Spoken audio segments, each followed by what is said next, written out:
That's a good idea. That's a good idea. That's a good idea. All right, wait, what were we gonna do? Wait, was there something else? Hold on, let me just check something else. Hold on. Hold on. Hold on. Hold on. Hold on.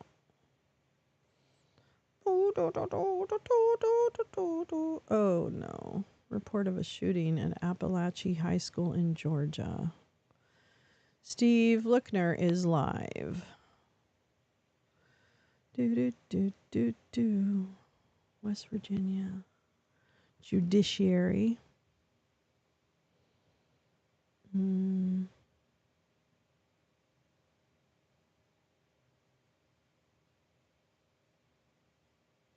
don't see anything.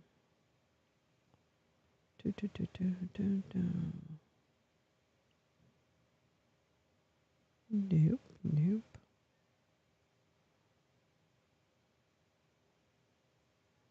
No. Okay. No, I don't see anything coming up today. Except for, I think that's just like a, okay, we're going to go. This is going to be Merrick Garland. Okay, well, here's what's going to happen. We're going to go ahead and just do, we're going to meet now and we're going to talk about election threats. And thank you for coming. We're committed to not having any election threats. Thank you. Sometimes I wonder what Steve Bannon is having for lunch. And then I hope somehow a bone gets lodged in his throat. No, I don't. I actually don't. I want him to enjoy all of the karma that he has built up over the years. I want him to live a long, long, miserable life. That's what I want for all these guys. I want them to live as long in the misery that they have created for themselves and for the rest of the world. That's what I hope. But we'll see. Brazil figured it out. Boy, they sure did, Jim. They surely did. He's having me wrong. Baloney. He's probably having a lot of toilet vodka.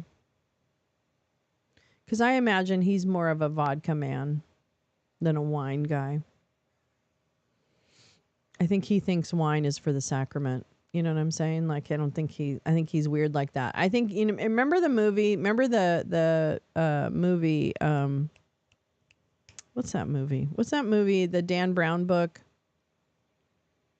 Tom Hanks was in it, and it was like the Vatican and shit. And it was like a mystery, and like people were dying and stuff like that. Anyway, there was a priest in there, because it's at the Vatican. Is a priest in there that would like do all this disgusting stuff, but then go like self-flagellate. You know how the Catholics do that with the razor wire or something. Da Vinci Code. Thank you, Lee. Thank you. You know how he like the priest is really an awful person, but then he goes and like self-flagellates and decides, oh well, okay, now I'm good. Now I'm all set. That's what I feel like Steve Bannon is. I feel like Steve Bannon goes through all the trappings of being like a super hyper super duper Catholic, but really he's just in it for the rituals. You know what I mean? Like he's just in it for the self-flagellation. There's an online game called Lolo that's designed to help de-radicalize boys and young men who have been influenced. Oh, interesting. Oh, does that happen in Equus too? It probably does. I mean, I'm sure it happens in quite a few films, but since, self-flagellation is real. I think very few Catholics self-flagellate. Yes, I'm sorry. Having been a Catholic as a child, I can tell you, I don't think flagellation is meant, but it is a thing that is depicted, especially when you're looking in movies and they depict like super hyper duper duper Catholics that are like, but this guy was just a criminal and he was just a criminal. And that's why I think Steve Bannon is like, I think he's into it. I think he's into kind of like the self-loathing. They have guilt. Yeah. So it's like, I think that's the self-loathing part. The only Tom Cruise movie I remember is Magnolia. I don't actually think I ever sat through the entire movie. Green baloney. I'm telling you, he's drinking toilet vodka right now. I can guarantee it. Guarantee it. Absolutely. Absolutely guarantee it. Absolutely guarantee it. Okay. I think I am going to go for now. Designed by a German woman who was victimized online, J. Rance. Wait, what? Oh, interesting. Who was victimized online. That is so interesting. GP, I'm going to look into that. Online game called Lulu. Wait, hold on. Let me go back to Campfire first because why do we have this disturbing text on our screen? Why don't we have a campfire on our screen instead? That's what I say. But let me see this game.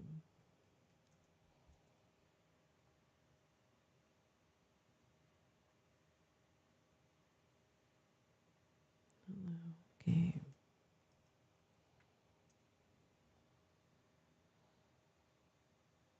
Oh, wow. An interactive fiction about right-wing extremist and anti-feminist networks. Wow.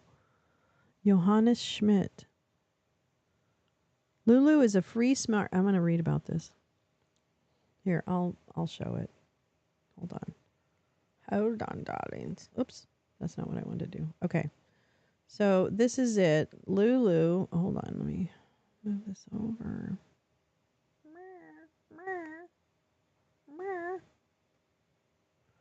Okay. Lulu, award-winning social media fiction app. Project overview. Sorry, it's so small. I'll read it. Lulu is a free smartphone app that invites players into interactive fiction. The single-player game makes manipulation, tactics, and discourse shifts of new right networks tangible and shows that social... Wow, this is really interesting. Oops. All right. New right networks tangible and shows that social internet platforms can be perfect germ cells for targeted radicalization. Therefore, the project aims to have a preventive and immunizing effect against radicalization to the right. Lulu is a collaboration between Online Theater Live and the Hebe Affair, and then other people. We're asked to transform the original idea into an immersive game concept. So freaking cool. Game story. Successful influencer Frida has become the victim of a shitstorm on the social network Vire. Seeking help, she turns to the game players. Quickly, it becomes clear this was not a random shitstorm. Instead, it was planned and executed by an extreme right-wing network that uses skillful digital media strategies to sustainably influence the social discourse on topics such as feminism, gender, LGBTQIA+ visibility, and diversity, and thus to enforce racist and sexist policies. Particularly striking here is lifestyle influencer Lulu, who ponders sadly and thoughtfully about motherhood, the fast-paced society, and the topic of home. What connection exists between Lulu and the network that attacks Frida so strongly? Together with Frida and supported by internet specialist Robin, the players searched for the strategy manual of the radical right-wing movement and in the process dived deeper and deeper into the network's core.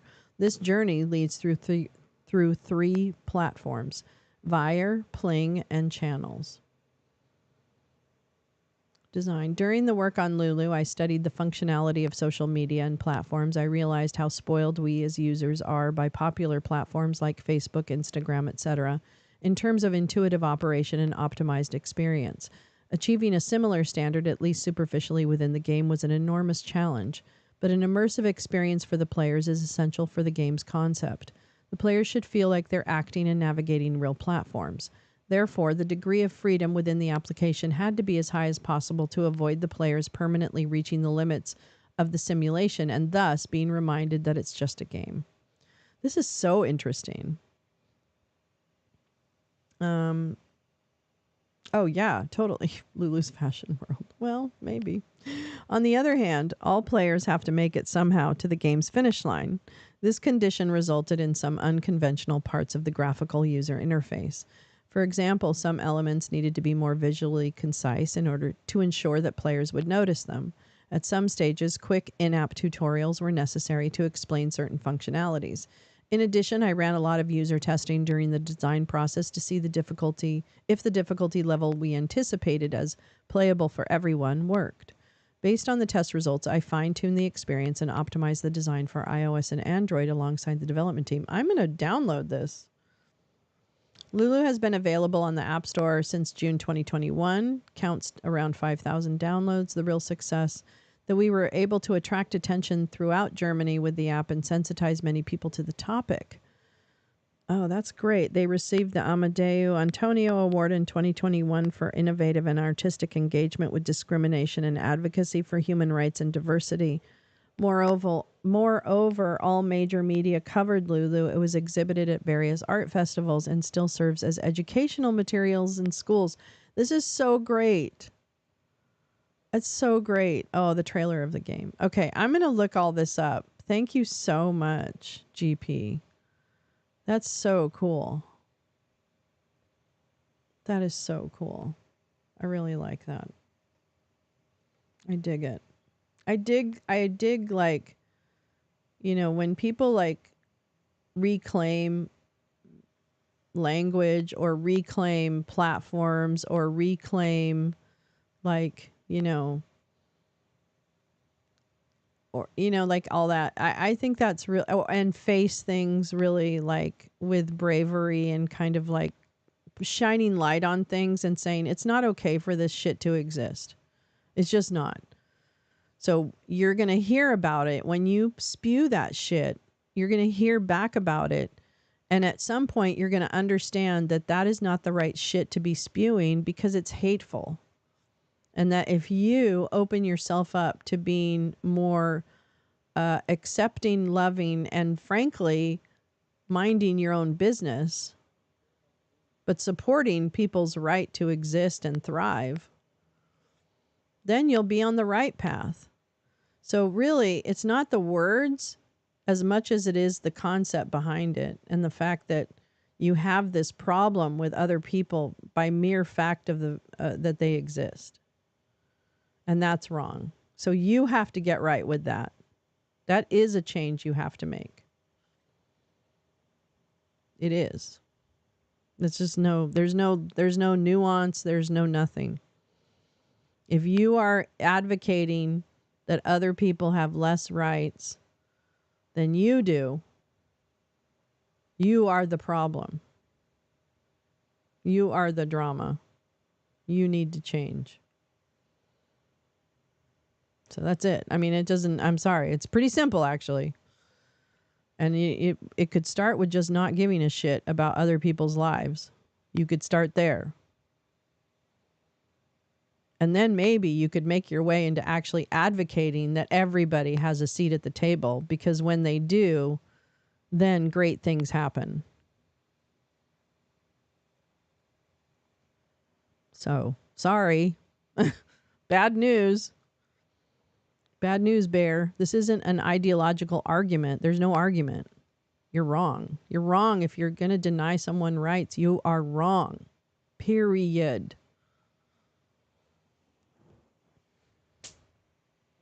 And language matters, right? I'm so fucking tired of hearing people use language that is hateful, spiteful, whatever, and feeling that just by virtue of the fact that they exist, that they can say those words and that it shouldn't matter because it doesn't matter to them. Well, of course it doesn't matter to you, you stupid motherfucker. You're the offender. You're the one saying it. Of course you don't think it has an effect on you because it's not about you. You're hating someone else.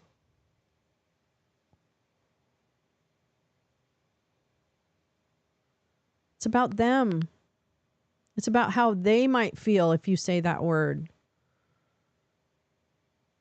It's about thinking about someone else. It's about thinking about how your words might impact someone else. And what a great thing to actually be mindful of how your language impacts someone else, and the fact that in this world you can, by mere selecting your language more carefully, you can actually do good in the world just by making that very small change. Yeah, it matters enough to you to use that word to inflict harm or to get a reaction. And inevitably, it's a negative reaction, and you know that going into it. So you're clearly just doing it to be a shithead. So yeah, words do matter. They do. They have history. They have actions associated with them. They have generational trauma. Generational trauma is a thing. I'm sorry, kids.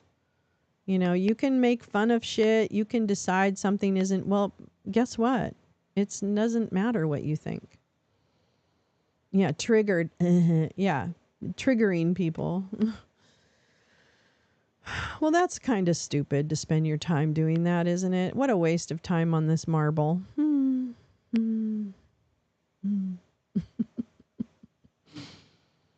So, yeah, I don't know. And, you know, I mean, we all engage in, or not all of us, but, you know, a fair number of us engage in kind of stupid, you know, dramatic, over dramatic concepts. I certainly am terrible about that sometimes, but I don't know. There's some things I can see pretty clearly, and I can see pretty clearly that if I use a word, it has an impact, and that's okay. I can operate. That's a low bar. That's a low bar. LOL, the whole Venezuelan gangs are taking over apartments in Colorado. Yeah, it has been yeah. That was, yeah, you know, get ready for a lot of stupid stuff like that to be thrown at us over the forever, but especially over the next 60 days. I think the next 60 days are going to be particularly problematic, but maybe I'm wrong. Maybe I hope I'm wrong. I hope I'm wrong. Oh, yeah, prime example. That's right, GP. The guy from Twitch that's like, are you Jewish? Well, my screen's blank. And so what is it? You know, I thought he was just trying to let me know my screen was blank. Strange that fewer than 20 short years ago, responsible people did have to talk about why not to use certain slurs. Yeah, didn't have to talk about. Yeah. Yeah, which makes me feel like it's even more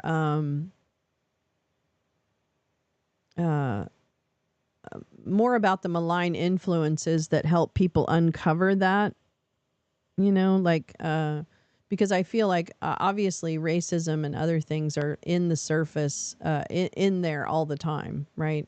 They expose themselves to varying degrees.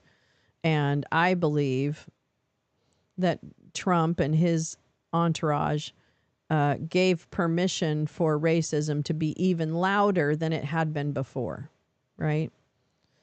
And so I do think there's been a change in discourse of how we grew as a collective, you know, when it came to gay marriage and not using those words and other things. And now it feels like, and again, all of that has existed. And as a white, you know, cisgendered straight woman, I don't experience the bigotry that others experience. So I can never say that it is, you know, that the amount or the impact has changed. One does notice that these days, since Trump's emergence, there has been more public permission to be that way in public, on TV, you know, on Twitter, on, you know, so it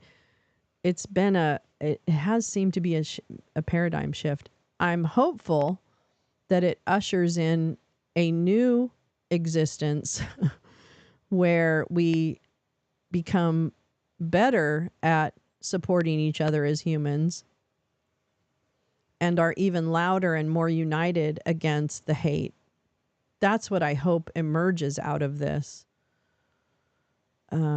after all is said and done. Will it ever go away? I don't think so, and I wish it would. But I'll tell you right now, we can push it down under the rocks again.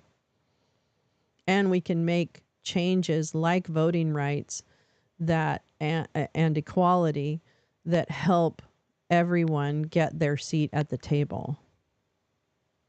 It is the ugliest reality show, isn't it, Badger?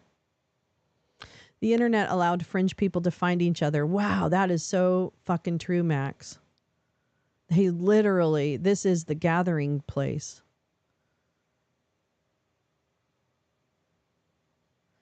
And you know, I always say this, right? Like I don't actually want to stifle speech. I don't think hate speech has a purpose, so I think that could be stifled. But I don't, you know, people can disagree or have different opinions or even have bigoted opinions.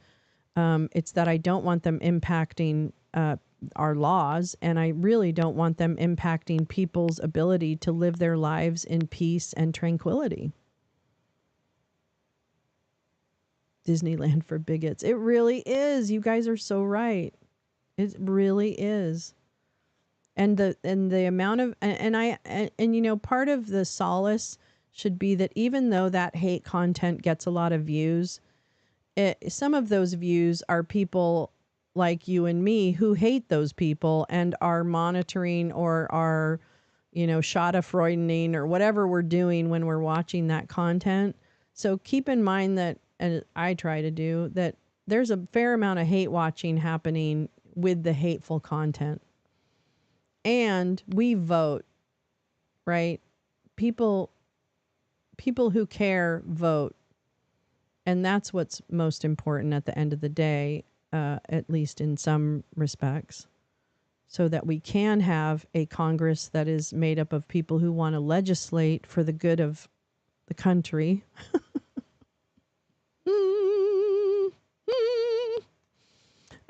So many YouTube panels of drunk hillbillies and incels talking about how they should be able to say certain words. I mean, really, there is so much butthurt out there about how people are holding them back, you know, or whatever. And yet they still use it as a weapon. So they're still doing it. I know it is boring. It is boring. But that's why we have a nice little tiny intimate place here, full of just trying to learn something. I just want to laugh. I want to laugh. I want to make you guys laugh because it makes me happy. I want to learn something. All that stuff. A lot of freedom activists worried about what they're allowed to do. Get some.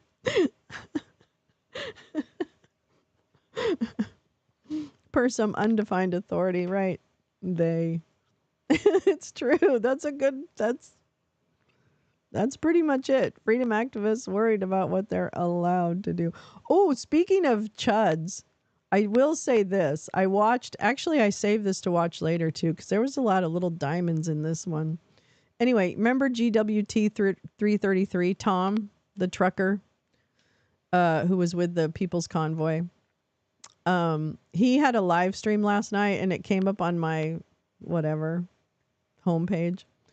And so I watched some of it, and first of all, I just think it's hilarious how some of these guys cannot let go of TPC. Like, they cannot fucking let go. He did like a whole live stream, I guess. I don't know. I actually didn't watch the whole thing, but he did a live stream. First of all, the premise of the live stream is that there are, did you watch some of it too? I mean, it was too much of a throwback to ignore.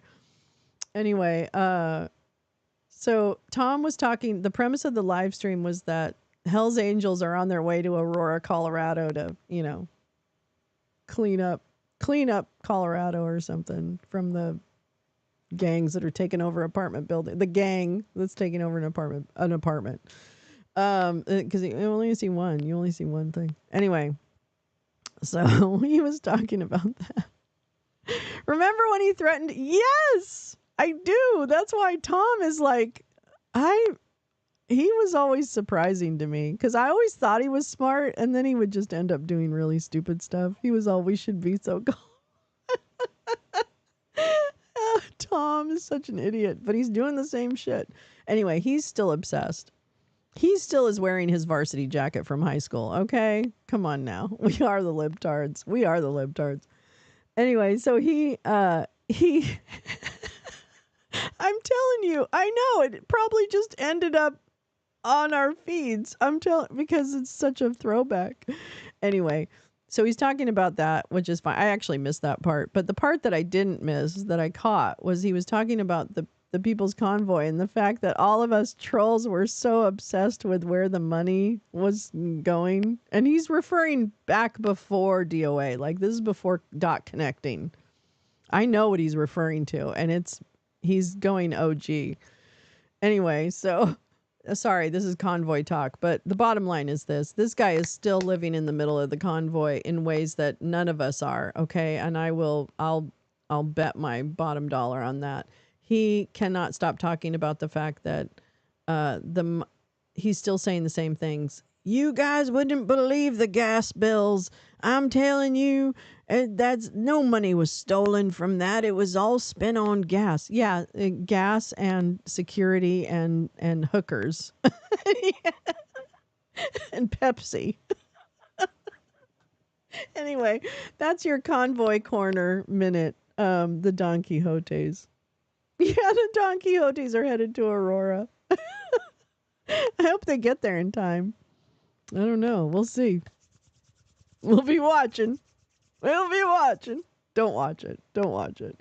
Anyway, the part about that was interesting only because it was like, oh my God, here we go. He's looping after a long time. Anyway, that was funny. Oh, the good old days. Damn it. When we wouldn't believe how much we spent on gas, and then some trucker snuck in and got themselves filled up on our dime. Because it was such a good system of how to fill up the trucks when they made a fuel stop. Sorry. I'm sorry. Fucking chuds. Oh. All right. That's enough of that. I've wasted enough of our time. Thank you for coming this morning. Oh my God. And thank you for all the wonderful suggestions, because I didn't want to leave as soon as I was going to. And I'm glad you guys had some good stuff for us to read through. I appreciate the Ginny Thomas stuff and the Biden administration, Supreme Court, and the yikes, all this stuff, and the disinformation and the this and the that. I only watched him for like 6 minutes, but we shouldn't be gullible. Was funny. Oh yeah, we shouldn't be so gullible. That's right. I'm like, dude, it is fucking September 2024 and you are still talking about something that died 2 years ago. Stop. That's how I feel about all this stuff, is like all these little beefs that are from years ago. I'm like, oh my God, they didn't mean anything then. They certainly don't mean anything now. My buddy lives in Hagerstown. He said Madam Wu's rub and tug was happy people joined the gym just to be able to take a shower. That's right, they did. Well, I mean, you got to. You got to. Yeah. Yeah, I know. Joe liked his, Joe Felix liked his rub and tugs, didn't he? God, what a fucking motley crew. What in the world did we get ourselves involved with, people? God, thank God they ruined the word freedom. I know. It's so dumb. Just spell it with a D-U-M-B and then it'll be okay. Take a break from the poop bucket. Oh, I'm broken. I mean, he should. But he's still sitting in the same truck. Talking. He looks a little more Amish now, though. Tom does. GWT 333. I never know what that meant. Great White Trucking. I don't know. Great White Tom. I have no idea. I thought they had showers at the encampment. Where was that whole thing about someone filming the shower? That was in Texas. Remember when they went to Texas that was where that was. I don't know why I know that. Please don't make me remember anything else about. Oh, I know. Georgia high school evacuated to football field, cops surrounding school. That's all I know. Yeah, easily. I was looking for something that wasn't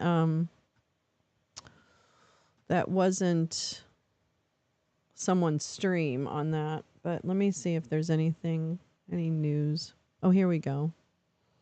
Oh, wait. In the early morning of August 17th. Here we go. The vehicle was later recovered. Oh, wait, this is not unoccupied in SAPD jurisdiction. Sorry, this is not the right one. BCSO obtained.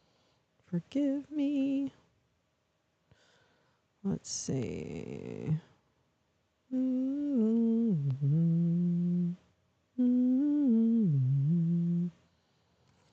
Let me see if.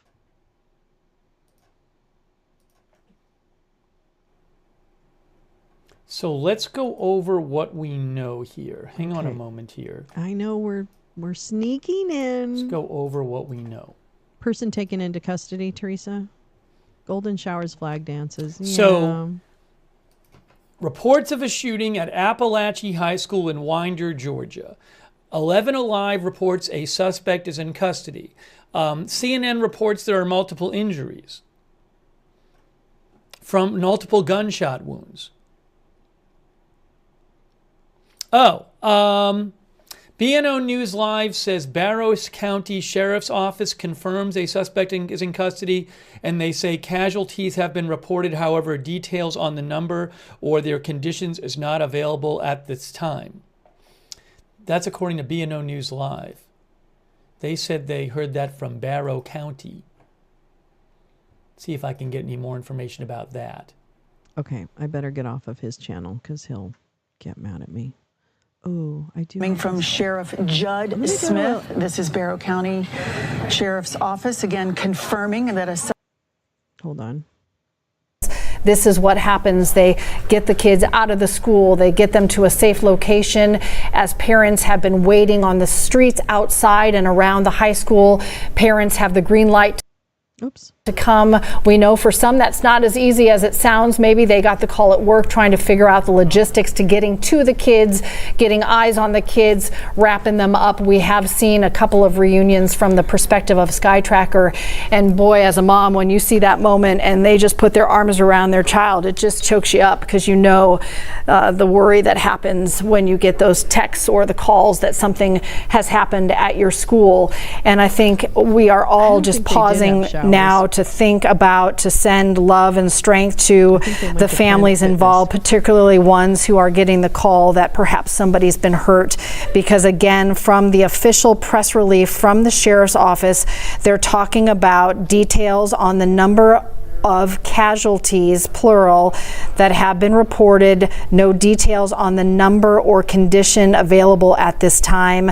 I know that they know how much people are waiting for that information. It's just not information they're able to give. As soon as they share it, you will be the first to know. Yeah, in the Winder community, about 18,000 people, this school with 1,900 kids. And so, you know, it is a situation where it is a small, tight-knit community as we see the response and just how fast those, you know, parents got on the scene here to respond. New information right now from the Georgia Bureau of Investigation. I'm reading it verbatim here for you, reading it together with you. GBI has responded to a shooting at Appalachia High School.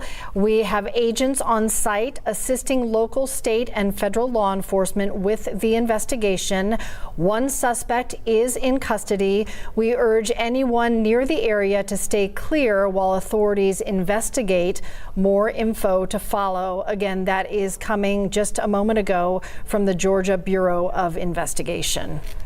Just kind of recapping now, it was about 10:23 when the call came in here on the campus at Appalachia High School of reports of shots fired here. The Barrow County Sheriff's Office just sent out a press release here within the last 5 minutes letting us know that they responded to the school on Heyman Morris Road. I don't know if we're going to have a briefing or not. This morning, I don't know all if it's sorts of just that he's emergency going to be response like crews with these reports of this active shooting. Saying, here we at are, the time meeting. when they sent this just might, released though. within the last I 10 probably minutes. will. They told us that one Okay, suspect is in see you custody. later. I'll throw up a Casualties, thing. unfortunately, I'll throw up a plural, thing. have been reported. Have a good However, day. the details on the number or their conditions is not available at this time. When we were on air, we only did see Take care, one Jim. of those Send her my emergency love. medical vehicles leave. I'm glad to hear that. Emergency helicopter leave from the scene. But again, that was once our chopper got there. So not sure what took place before we even got to the scene. So it seems like it could have been more expansive before we made it there, knowing that this is being reported as possible casualties, plural. No I'm doubt, and just tired by the of sheer these number gun- of law this gun enforcement cars that violence. we see still on the scene, Fucking more take than an 'em hour and a all. half later, and all the ambulances still there as Is it well. worth it? It just speaks to how quickly and how big that response was. In case you're just joining us, I do want to read the latest statement from Governor Brian Kemp. Quote, I have directed all available state resources to respond to the incident at Appalachia High School and urge all Georgians to join my family in praying for the safety of those in our classrooms, both in Barrow County and across our state. Governor Kemp was the first to tell us that all of these resources have been dispatched. Now we see the students, it looks like they're exiting the stadium area. They're sort of lined up at the gates now. Initially, they were all pretty much in the stands there inside the stadium, but we see these students sort of bordering the gate that leads to the parking lot right outside of the football field. Yeah, and Aisha and I have just been, as we've just been watching this unfold in real time with all of you at home, you just notice the little nuances, right? Just the body language of the law enforcement, of the students. You know, a chopper here overhead. I'm trying to lean in to read the side of that chopper. From what agency that might be. If anyone can see that more clearly and let me know, certainly tell me. But another helicopter coming into scene right now as we're watching this together. This is live from our view from our Sky Tracker, who's been over the scene about an hour and a half right now, giving us this perspective as this investigation unfolds. There's so many layers to this happening right now. As Aisha was saying, as students are being directed to where they can be, we have both been so impressed by the way the students are handling what is such a scary situation unfolding around them on what was just a normal Wednesday morning until this happened. A helicopter landing here on the grounds of Appalachia High School in Winder as we speak. Law enforcement still there, and it's a coordinated effort right now from local, state, and federal law enforcement, both on the scene here and as this investigation moves forward. And so this is, again, as Cheryl mentioned, the second helicopter that we're seeing. Initially, we saw that first helicopter as soon as we came on air, and that sort of puts into perspective now that we've been told there is a possibility of multiple casualties that are here on this scene of Appalachia High School. While we haven't been given an update from the sheriff's office on what are the conditions of the people who were possibly in harm's way inside the school, we can report that another medical helicopter has landed there on the grounds. The good news here, if we can pull anything out from it, is that one suspect is in custody. So with that, it appears that the danger is over, and now we are in response mode, trying to see the conditions of the people who possibly need medical help. The time now is 12:13. Let's walk it back. That first call came in at 10:23. So we're coming up on 2 hours of this situation as parents' hearts are pounding, trying to figure out, is my child safe? That is the number one priority right now. We see one big group of students in the stadium, and it seems like they're forming a line, Cheryl, as we know they've been given the all clear to be released now to their parents. And as you were saying, I think it's so important what you're pointing out here, Aisha, is like pulling the parts that are encouraging and maybe messaging that things are moving forward in terms of, one, the information we're getting that there is a suspect in custody, and then we've talked about at length now just what it means when there is that all clear for people to come onto campus and for these students to be able to leave campus. Now, we've been watching as that's been unfolding here for an hour or more. That is a long and tedious process. Yeah. One, because you see in the distance on the top of your screen up there, all of the cars kind of waiting to get in to the school campus. We saw some parents just get out of the car, walk across the field. They're not going to wait to be able to drive up. They just want to go see the kids. But you see by the number of students still there on the field, this is taking some time. But we're talking about a school of 1,900 students, and then you add all the staff to that. This is a massive response on so many different levels. And then we also want to bring you back to, and within the last 15 minutes, we saw a group of emergency vehicles peel off from the scene and go in a different direction. So we're also trying to work to see where they were headed, if there is a different part here. You guys are watching this live with us. We're getting this information and bringing it straight to you as it comes in. We're kind of leaned over here on the scene because Chopper is trying to zoom in to give us more of a view to see what's happening there on the ground, because we still don't know what phase we're in, right? So we know the one suspect is in custody, but who's still inside the school? What's the level of the injuries here? How many casualties? So many questions still need answers, but regardless of what those answers are, this is a gut-wrenching, heart-pounding situation here. As we're talking about students, we're a month into the new school year already? I just looked up some stats online. 35 school shootings reported in the U.S. already here as of July in 2024. Some of these kids have been practicing how to stay safe from a school shooter since they were in kindergarten. And now their time has come to where they've had to put these things into practice. You never want to think about it, but here we are. You know, it's interesting as parents, maybe because, you know, we grew up perhaps at a time that it wasn't as prevalent. Yeah. You know, it kind of breaks my heart. I remember hearing one of my kids say basically not if but when. Yeah. Kind of a mentality, just sort of factually saying that because they have been practicing since they were in kindergarten, sort of the response to whatever might happen at a school. And while you're so glad that there are procedures in place to be able to respond in the most effective and efficient and in the way to keep as many people safe, you hate the idea that it's even necessary. We're just hearing from producers in the booth right now feeding us this information. NBC News are reporting 2 dead and 4 injured. Again, this information coming in just now. NBC News reporting 2 dead at Appalachia High School, 4 injured. So this information coming just to us right now, because remember when the Sheriff's Department sent their press release, they said casualties plural, but not knowing what the conditions were or how many. So we can put a number on that, confirmed through NBC News. Cheryl. Have they removed the injured yet? I mean, I'm sorry. That is devastating. Everybody's moving kind of important, but tough information for our entire community and for our country. Right. We have multiple people inside this building. You have students, you have staff members, you have emergency personnel, coaches. This is a high school here of about 1,900 students. 2 high schools in the district. This is Appalachia. 10:23 this morning. The call goes out to police department.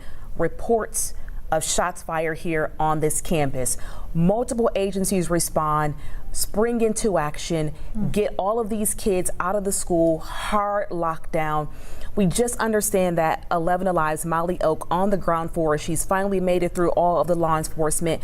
Going now to Molly, gonna take away from Chopper, guys. If we can keep Chopper in boxes, if possible, that would be great. As we get to Molly, we're gonna try to bring that back up. Molly, what thanks, can you tell us? No injured still inside. Okay. Thank you. Well, it guys, has I know been you've going been on seeing for the just a couple mass of hours. amount of law enforcement that's on scene here at the high school. And I want to say the only thing that rivals the amount of law enforcement is the amount of parents we have seen trying to get as close as possible to the school. I do want to step aside so you can see, because all down this road, aside from the parents walking, we just see blue lights flashing. We were on scene when we watched that helicopter land in the middle of the parking lot. As we were waiting to come to you, I've also been talking with parents as they're making their way closer to the school. They've been telling me that their kids have been moved to the football field for safety as they wait for parent pickup. I talked with one dad. He said when he got the text, he honestly couldn't even believe it was real. He didn't want to believe it was real until his son told him, "No, Dad, I'm not kidding. There's somebody shooting inside this school." So as we're working to get more details, I also just got this confirmed from the GBI that they are also responding, joining the mass amount of law enforcement here. They did confirm that there was a shooting here at Appalachia High School in Bartow County. They said they have agents here on site helping out with local, state, and federal law enforcement with the investigation. They're also also telling us that one suspect is in custody. They're asking anyone in the area that doesn't absolutely need to be here to stay clear while this investigation continues. Now, I also see multiple helicopters up in the sky. I know one of those is ours for you all to give you a better sight, but we cannot express just how many law enforcement are on scene. I mean, dozens and dozens, and we've got a Jackson County ambulance that just drove by us. You heard those sirens going. Even when my photographer and I were trying to get down here, we watched as about a dozen or so police, sheriff, etc., continued to blow past us on different routes, all trying to get to the high school. So right now, this place is locked down. Again, that was after students had a hard lockdown earlier this morning after reports of a shooting. That's now been confirmed as law enforcement continues to investigate. Guys, we're going to work to find out some more details and talk with parents out here as we send it back to you in the studio. And Molly, as you were sharing your report, which is such a helpful perspective there on the ground, we can confirm Grady Hospital, the hospital we've been talking about as being one of the level 1 trauma centers, meaning they get the most serious cases. They have the wherewithal and the expertise to handle the most serious cases. We can confirm Grady Hospital has 1 of the 4 injured, as reported by NBC News. Again, 4 injured, 2 dead. We can confirm Grady Hospital has 1 of the injured.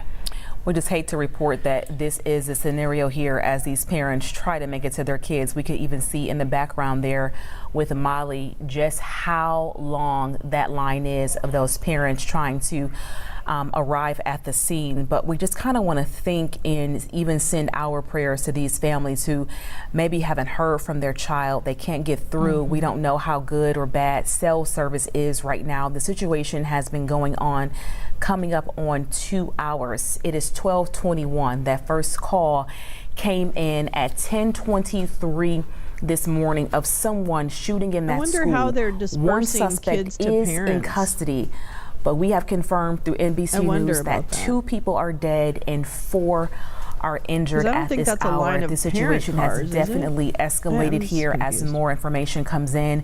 We've been here with you since we came on air at 11 and got our chopper here on the scene. So that's what I'm saying. We don't know what happened before chopper got there. Clearly, this was intense. We see those students now on the football field. It seems like as the parents show up, that crowd on the football field is starting to thin out a little bit. But think about it. Beginning of the school year, football field is your favorite place. Right? Friday Night Lights. Friday Night Lights, and now that's going to be in the bucket with this is where I went when tragedy struck. You know, exactly. And you know, I was thinking as you were talking, Aisha, just looking at all those kids on the field, you know, now we know that 4 are injured and 2 are dead, but every single person on that field and every single person who loves them is impacted by this and affected and injured in some way. Yeah, and even if you don't know anybody in Winder, Georgia, you may not even know where Winder is. Cheryl and I are sitting here bringing you this story while our kids are in school. Your heart just goes out to this entire community because you send those babies out that door and on that bus. Sorry. Oh my God, how embarrassing. And it is just not a guarantee. Georgia. We have at least 2 families who will not see their loved ones tonight. Sorry. And That's 4 so other families who may only annoying. see their loved ones in a hospital bed. I think I will come back in an hour or so to check in on Merrick Garland. But it looks like this situation, they do have 1 in custody, and hopefully that's the end. It doesn't appear as if they're in a standoff or any kind of alert position in regards to the school. Sadly, tragically, 2 people are dead right now. God willing, there's no additional death or injury. Confirming they've received thank you so much for, sorry about the muting. From Appalachia High School in so Barrow this is, County. you know, this is America. To share from the Had to go Speaker to of the House of Atlanta for a work Representatives, John thing. Burns. He writes, "We're praying many for the years ago, safety but of the no students, reason to go back faculty, to and staff Georgia." at Appalachia High School. Yeah, I and mean, the law I enforcement love officers who are Georgia. I love responding to the Atlanta. I scene. love. I Again, have we really can good friends that live confirm right through outside the of governor Atlanta. and the FBI And I that just, I mean, I don't know. I local, just state, feel and like federal law when do we enforcement decide are that all on the legal scene and at the illegal high school guns you're are the looking at problem? right now, all working It's, you together know, in they a always are like, coordinated oh, effort it's the into what illegal is guns. now Oh, the it's the legal investigation guns. part No, it's both of them. this It's all of them. response.